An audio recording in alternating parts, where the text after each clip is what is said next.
Welcome into Moving the Chains, brought to you by Founders Federal Credit Union. I'm Kevin Thomas alongside Jerel Hendricks. We've got a great interview lineup today, a very special guest, the head coach of the Strom Thurmond Rebels, Andrew Webb. Coach, how you doing today? Good, man. Just working. How y'all doing? Doing well. We appreciate your time, man. We know you're busy, so it really means a lot that you're willing to sit down with us.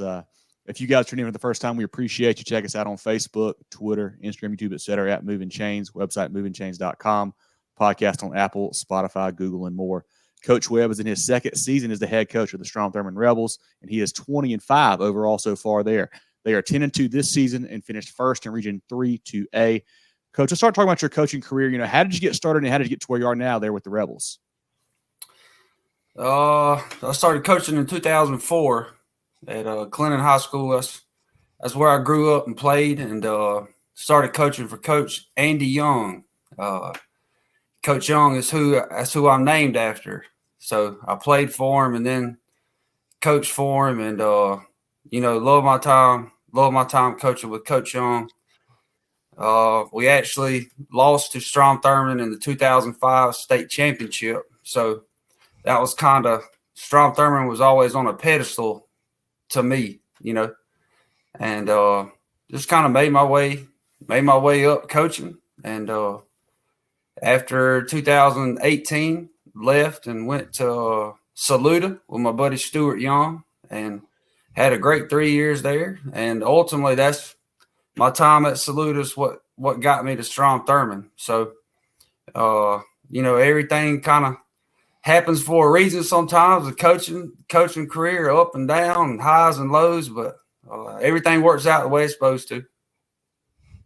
Yeah, Coach, I want to ask you about that. You spent a lot of time at Clinton. We just talked a little bit, off air. You were there from 2004 to 2018. That's a long time from Clinton, named after legendary Coach Andy Young there. Yeah. But as a head coach, things just didn't go your way. We talked to a lot of coaches, where that's their alma mater, kind of their dream job. What in that process, helped you be a better coach here at Strom Thurmond? Oh, man, everything you could experience, in your hometown, it's just magnified, and it's a double-edged sword. You got people that you've known your whole life, and some of them are in your corner all the time, no matter what. And those people, man, you cherish those people. And then there's other people, when you don't win, it's like they ain't quite the same. And you know what you sign up for when you're going to be a head coach, But everything's magnified in your hometown. So you would have never told me that, it's 8 years ago, whatever that was, when I started being a head coach, I would never have believed that. But, now if I could look back and tell myself 8 years ago, dude, run, don't do it yet. Don't do it yet. But, you learn a lot, and it's definitely helped me along the way. Coach, talking about, this year's team there with the Rebels, last week, round 2, you guys defeated Keenan 53-20. What'd you do well in that ballgame which had such great success? It's the first time we've trailed in a while. I want to say maybe since North Augusta. Mm-hmm. And, our defense continues to play really well, but we put the ball on the ground for the first time in a long time on the first play. And, man, they picked it up and ran it back for a touchdown. So we found ourselves down 6-0, but nobody flinched. And, we kind of got into a little groove, ran off 34 points, I think, before halftime. And, once we got into a rhythm, we played really well in all three phases. And, when all three phases play well, it's fun to coach. So we played pretty well this past week. Coach, I know many people in that area and most of 2A, they know about your team this year and your style, your background. But we have listeners and viewers from across the state. If you don't mind telling them, who aren't familiar with your program, what types of schemes do you like to run on offense and defense? And are you calling plays on the offensive side? Yeah, I come from a running background, buddy. At Clinton, we run the ball. Oh, yeah. And, I spent really most of my time growing up coaching defense. And I was a defensive coordinator before I became the head coach at Clinton. And, you know, the title offensive coordinator, the first time I ever had that title was at Saluda. And, you know, once I went to Saluda, it was, we're slinging this thing everywhere. And that was the people, that was the personnel that we had. We had Noah Bell at quarterback and Dalen Wright and Javon Witt. And we were throwing that thing. And that is really tough to defend when you have those people. You know, when you have those people to go throw it and go catch it and stretch the field, it's tough and it's fun. And once you know, I kind of got through that stretch there at Saluda, I was like, man, I'm never changing. Yeah. We might adapt a little bit, but I'm not changing. So, you know, on defense, Brett Newton is our defensive coordinator, and he is a very, very good coach. Takes a lot of pride in leading our defense, but our defensive staff is also made up of a lot of experience. And, you know, we have Coach Tony Temple that was at Abbeville for a really long time. We have Coach Matt Hayes that was at Silver Bluff and South Aiken. Coach Page came over from Aiken this year. Coach Champ Merriweather, you know, Coach Zach Felton. Those guys, they just have so much experience that they work together to kind of bring the best of all of them and make it work for our defense now. So they are multiple yet really simple, and they all work together. They all work together on defense to get our guys going. But you know, those guys on defense, they get after you. They play physical, and they're fun to watch. Hey, Coach, you know, we saw you guys play a few weeks back, and you're playing really well on both sides of the ball. Who are some of the key guys that are having really good seasons for y'all so far? Well, the offense is who gets all the headlines, and I told y'all that after that game at Saluda. But, you know, our defense has played really good, and all 25 of the games that I have been at Strom Thurmond, our defense has carried us, and our guys in that locker room know that. You know, offense wins games, defense is what wins championships. And, you know, so everything starts really on defense. And the guys up front, you know, Josh Merriweather is a junior that's played really well. Nate Stevens is a 3-year starter up front on defense. Darius Simpkins, the defensive end. We have Justice Hammett and H.D. Yantz that play both offensive and defensive line that play really well. They kind of set the tone. And the second level players, the linebackers, you know, Juju Stevens, who's playing in the Shrine Bowl, Michael Blocker, who's the heart and soul of our team. You know, Cam Blacks, those three guys are really, really good on that second level. And, you know, the back end, Trey Clark's a 3-year starter, 2-year starter, I guess, at free safety. He plays real fast, real physical. He covers the middle of the field, and he does a really good job. 6'4", 180 pounds, playing free safety, and he'll strike you. And then, you know, our DBs, we put our corners, Caleb Simpkins, Andrew Bird, we put them guys on islands sometimes, and they've held up. So, you know, the guys on defense, man, they're the ones that set the tone. You go to offense, there's names over there that you know, Quan Edmond, he's thrown for 2,300 yards, 27 touchdowns, and he's only thrown 1 pick all year. That's incredible, the way that he's played. So he does a really good job getting the ball to Staley, Tolan, and Sewell. They're so hard to defend, and they're unselfish players. But we wouldn't be able to do any of it without those guys up front. And those guys up front is really what has made our offense, you know, go from being pretty good to really good, because we've been able to run the ball when we've had to. So, you know, H.D. Yantz, Justice Hammett, Trent Kelly, Michael Warren, Tucker Mims, those guys, man, they've done a really, really good job up front for us. You kind of glossed over him, but we got to talk about him. 4-star wide receiver Braylon Staley, Tennessee commit there, transferred in from Aiken this past season. You know, what kind of spark did he give, you know, obviously to the offense, but, you know, juice to your team overall? Yeah, well, you know, there's a little bit of concern as a coach. I didn't know Braylon, you know. I didn't know anything about him. So here's this 4-star receiver coming into your program, and it's like, I don't know what kind of dude he is. Yeah. I don't know. You don't know really what you're getting, but he is the best kid, man. He's the best kid. He works hard. He is so unselfish. He blocks for his teammates, and he's a rebel now. He hangs out with the boys. He's one of the boys, and man, he does a good job. But the obvious stuff of what he does, you got to account for him.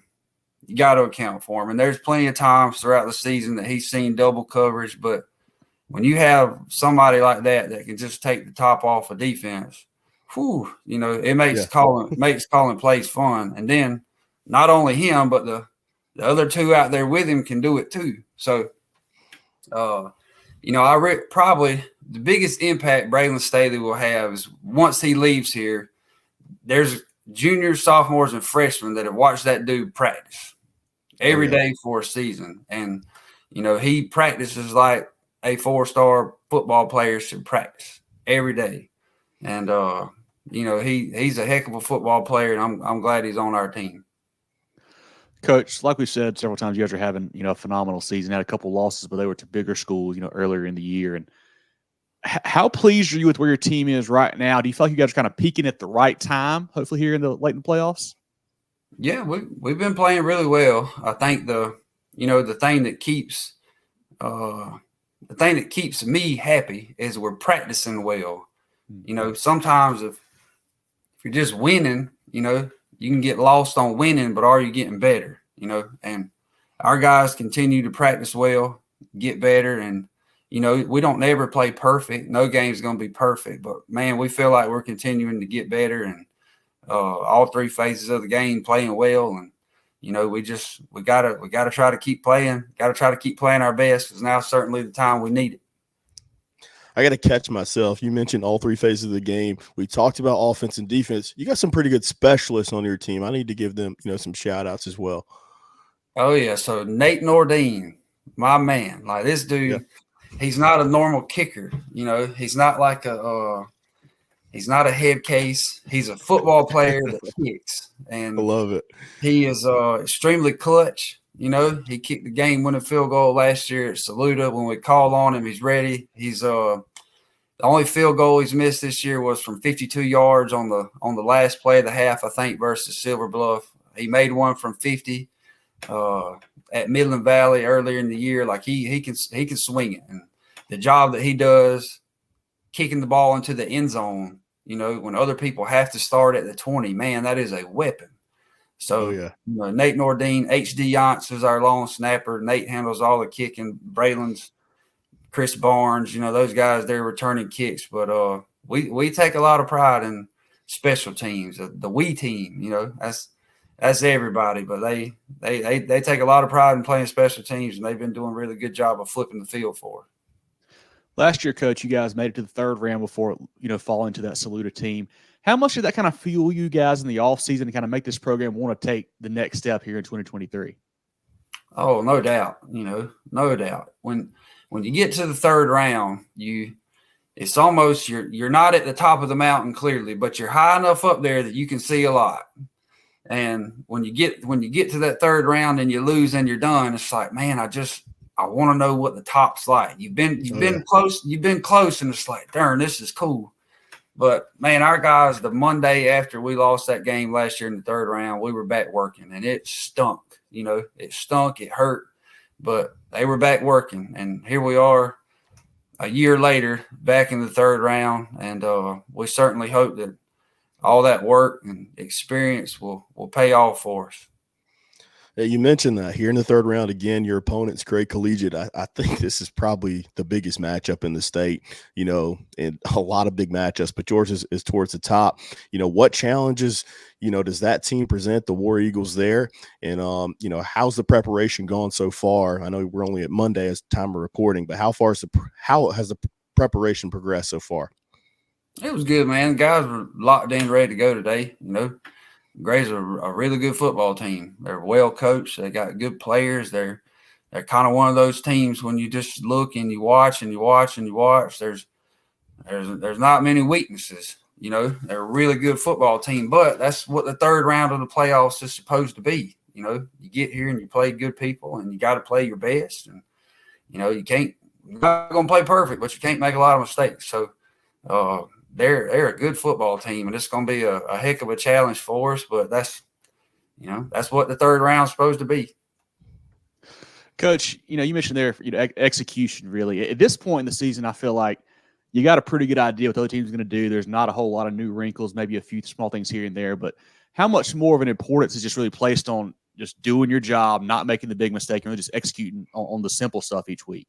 A bunch, a whole bunch. Just the things that are going to make the biggest difference are the smallest details. And, we kind of have a recipe, so to speak, that we believe in, of just playing with our best focus, our best effort, and our best discipline. And we feel like if we can do those things, play with our best focus, best effort, and best discipline, we're going to have a chance to go win any week. So, the game plan, doing this, trying to take this away, trying to, hit this play, whatever, it's really going to come down to the smallest things that you really start working on day one of spring practice, getting lined up, running to the football, making tackles, executing. It sounds so cliche, but it's so true. The smallest things are going to make the biggest difference. Coach, earlier in the year, we got the opportunity to come down there and, talk to you guys, see your team perform, go down the peach fields and just take it in. And man, I was wowed by like how great your facilities were, how passionate that fan base and community is. For someone who has not been able to take in that atmosphere down there in Edgefield County, what is that like? And can you describe, what it means to the community to have, the Rebels program rolling the way it is? Yeah, it's awesome, man.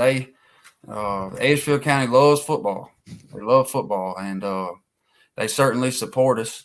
Just coming to this area in general, man, it's a pretty little area. And, prior to moving here, this was not somewhere that I was familiar with, Yeah. So it's a pretty little area. You get to drive through the peach fields, and, you got to come see them things sometime. You got to come see them in the spring when they're all pink and blooming. And it's pretty. But, the facilities speak for themselves. You want to see people that love football, come look at the facilities.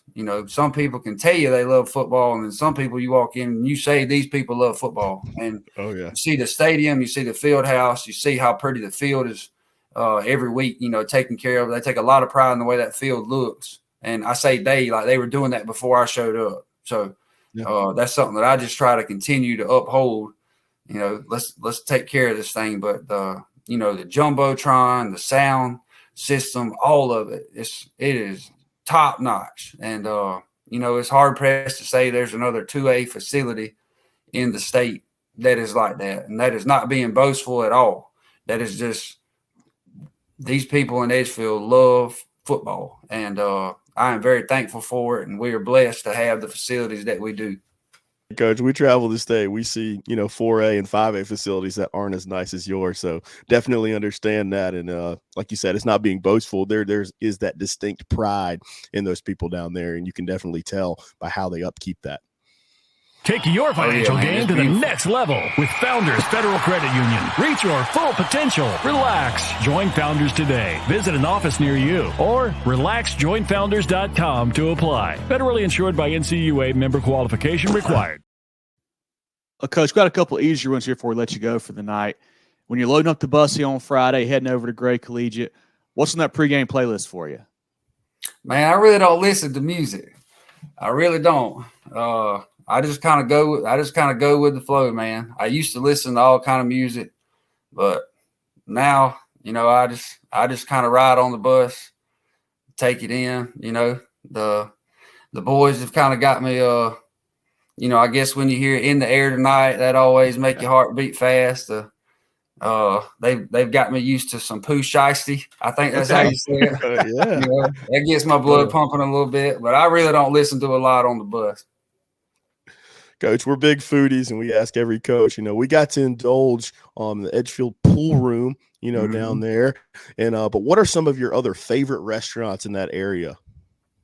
Oh man, the Mexican restaurant in Johnston, love it. That's my family's favorite place to go eat. It's really good. Riley's on Main, in Johnston, got buffet, buffet style food on the weekends. Pine Ridge Golf Course, man. Their food's better. Golf course food, man. That food's good. And we enjoy going there, but that's probably our go-tos. That's probably our go-tos right here in Edgefield. You start sliding down the Aiken and North Augusta. Over the last 2 years, I've kind of been introduced to Taco Sushi. Love that place. Oh yeah, we got one up in here in Greenville. I'd never been to one till last summer moving here. But Taco Sushi is a favorite in our house. Well, Coach, last one for you here. Obviously, you guys are getting ready for the third round here on Friday night. What's it going to take to make a deeper run this postseason? Do you think the Rebel squad is ready to do so? Yeah, we got to take care of ourselves, man. And our goal each week. If you come to practice and you say, guys, what's the goal for the week? It's to go 1-0.